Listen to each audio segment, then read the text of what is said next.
Capítulo 7 Amenaza. Zero estaba de pie sobre los restos corroídos de una escalera metálica, con la mirada fija en el abismo de concreto que se extendía ante él. El edificio, antes un centro de investigación farmacéutica, ahora era su trono putrefacto. Las paredes estaban cubiertas de hongos brillantes, fluidos secos y restos de metal retorcido. Desde ahí, observaba a su ejército. Algunos de sus seguidores, los más antiguos, los primeros infectados liberados en su huida, no eran más que masas de músculos agrietados y huesos expuestos. Caminaban en círculos, golpeaban las paredes sin sentido o babeaban hacia la nada. Sus ojos estaban vacíos, pozos negros donde la humanidad se había ahogado hacía mucho tiempo.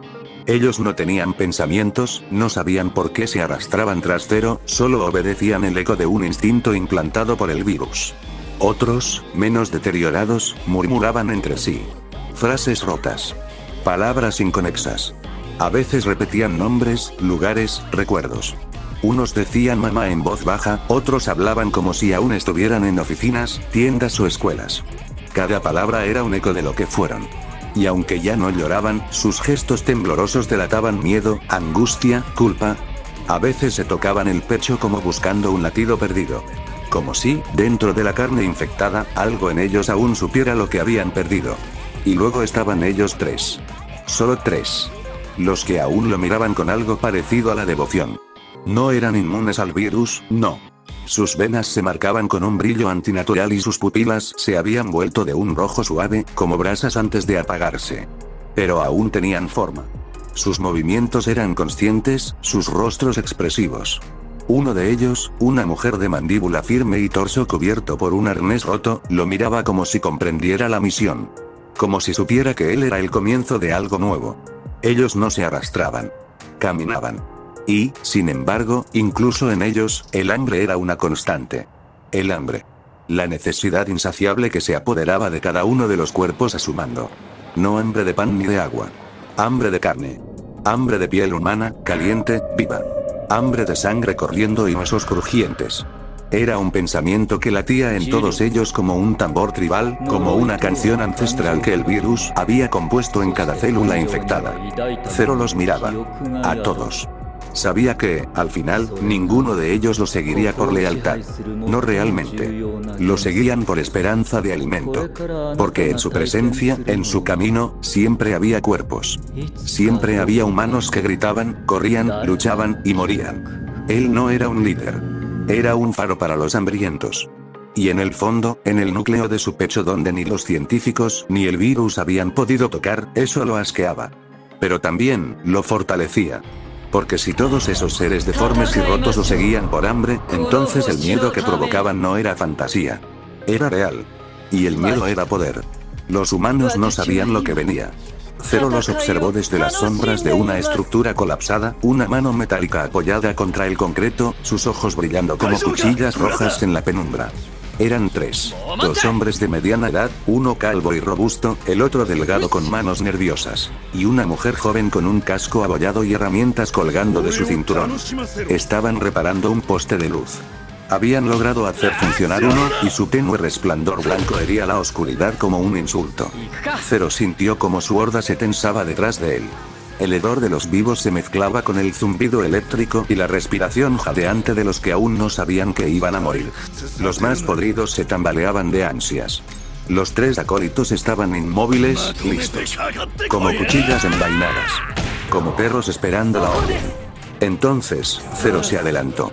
El crujido de su bota en el asfalto fue el primer sonido de la sentencia. ¿Qué fue eso?, dijo el calvo, girando con la linterna. Demasiado tarde. Zero se lanzó como un proyectil vivo, rompiendo la mandíbula del más cercano con un solo puñetazo, que lo hizo volar contra el poste. Antes de que cayera, ya tenía su mano enterrada en su pecho, buscando el calor, el ritmo frenético de un corazón lleno de terror. Lo sintió. Palpitando. Suplicando. Y lo desgarró. La carne se abrió como un fruto maduro y la sangre brotó en ráfagas calientes. Zero llevó el pedazo de costado a su boca, aún palpitante, y mordió.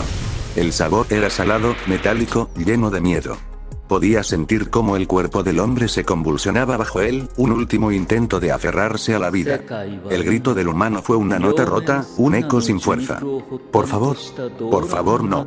Chilló el segundo técnico, corriendo apenas 1 metro antes de que uno de los acólitos, el más silencioso, le clavara los dientes en el cuello. Un chorro de sangre lo cubrió todo. La mujer retrocedía, trastabillando, llorando con la linterna temblando en su mano. Somos personas. Por favor, no lo hagas. No somos comida. Zero la miró. Sus palabras resonaron en un rincón lejano de su mente. No somos comida. Pero para la horda, para el virus que cantaba en cada músculo tenso de sus criaturas, sí lo eran. Carne, calor, fluidos, gritos. Todo era alimento. Todo era parte del ciclo. Los cuerpos cayeron. El segundo hombre fue abierto en canal por 2 descerebrados que usaban sus dedos como ganchos, arrancando intestinos y esparciendo vapor rojizo en el aire. El ruido era como el de un saco de carne cayendo desde lo alto, seguido del golpeteo húmedo de órganos, siendo desgarrados y tragados sin masticar. La mujer corrió, pero uno de los 3 acólitos de traje militar la alcanzó. La derribó de un zarpazo, se sentó sobre ella, y comenzó a devorarle el rostro, mientras la víctima aullaba como un animal acorralado. Por favor. Tengo un hijo. No me hagan esto. No. Zero sintió algo. Algo que no era hambre. Culpa. Pero no era culpa humana. No era remordimiento. Era algo más primitivo. Una chispa, veía sombras, 2 personas, un hombre y una mujer. Un recuerdo lejano de manos tendidas, de palabras amables. Pero ese pensamiento se disolvió tan rápido como vino, ahogado por el alarido del virus que latía en su cráneo. ¿Quién eras tú, Zero, para decidir quién vive y quién muere? Volvió a mirar el cuerpo que tenía debajo. La sangre aún corría, tibia, humeante. Le desgarró otra parte del hombro. El músculo cedió con un sonido blando. Se obligó a saborear, a tragarse el dilema, a recordar que la culpa no lo salvaría. Porque en ese mundo, solo los que devoran sobreviven. Y él era su rey. El viento arrastraba el hedor de la muerte por la calle vacía. La horda se había calmado. Algunos comían aún con lentitud, como si quisieran saborear los últimos trozos. Otros se mecían como hojas podridas, sin alma ni pensamiento, con la mandíbula manchada de carne reciente. Los 3 acólitos se mantenían en pie, quietos, observando a su líder. Esperando una señal. Un nuevo destino. Zero se agachó junto al cuerpo que acababa de devorar. Estaba abierto como un animal de carnicería, los ojos aún temblaban, vacíos ya de vida. Una lengua cortada colgaba del costado.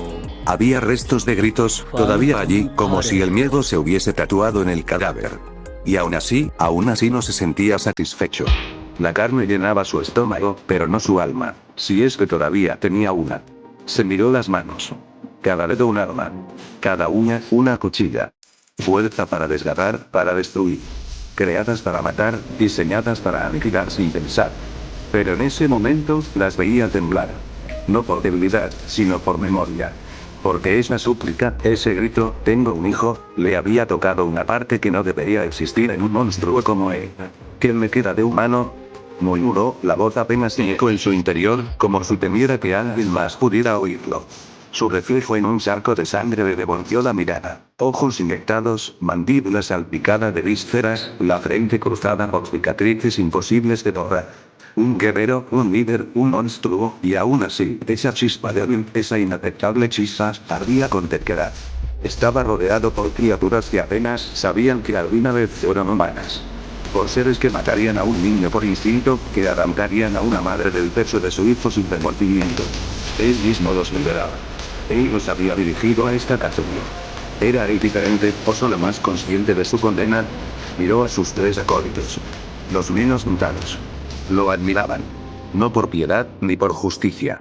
Lo adoraban como a un dios que los había guiado al festín. Sus ojos brillaban con respeto salvaje. Pero eso no lo hacía mejor. Eso lo hacía peor.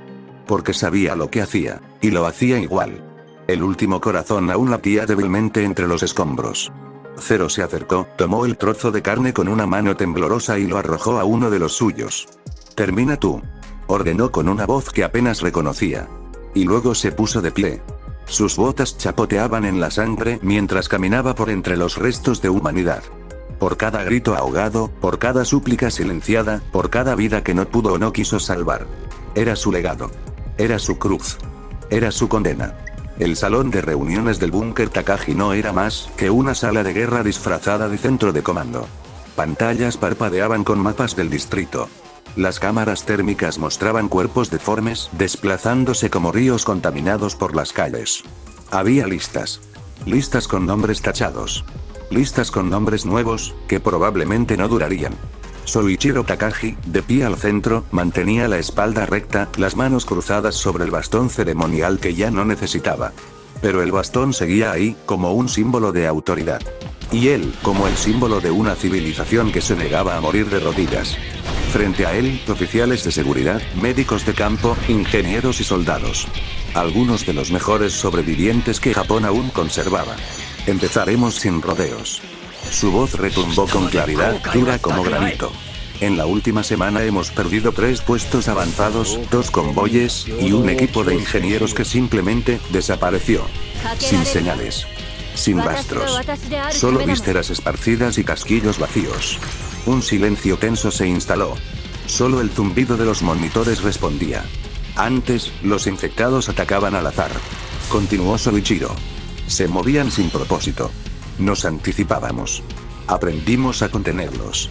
Pero ahora ejecutan emboscadas. Cortan rutas. Rompen líneas de defensa con precisión. Coordinación. Apuntó hacia la pantalla principal, donde el dron captado por la patrulla 7 mostraba un video borroso. Allí, entre las sombras de los edificios en ruinas, una figura se alzaba por sobre los zombies.